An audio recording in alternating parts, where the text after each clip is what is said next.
Perusahaan tambang yang memiliki bus karyawan di Muara Enim diingatkan oleh pemerintah setempat untuk layak jalan karena demi keselamatan para penumpang.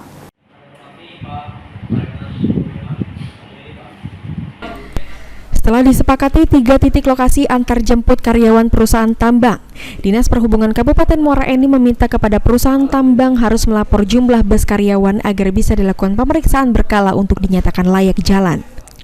Regulasi layak jalan sangat penting agar saat melakukan operasional bus karyawan tidak mengalami kesulitan di jalan dan mengeluarkan polusi udara.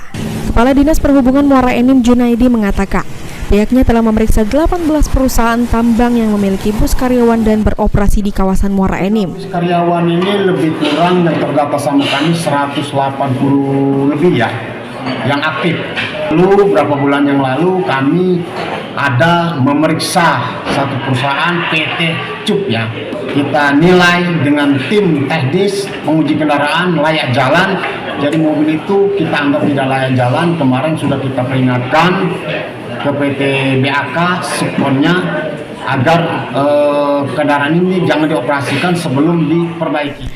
Setidaknya ada 180 bus karyawan yang sudah didata dan aktif serta tidak bermasalah. Dinas Perhubungan juga telah memeriksa 1 perusahaan tambang yang memiliki bus karyawan yang tidak layak jalan.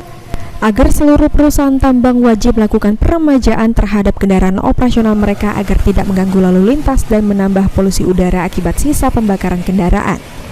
Mardiansyah, Pol TV.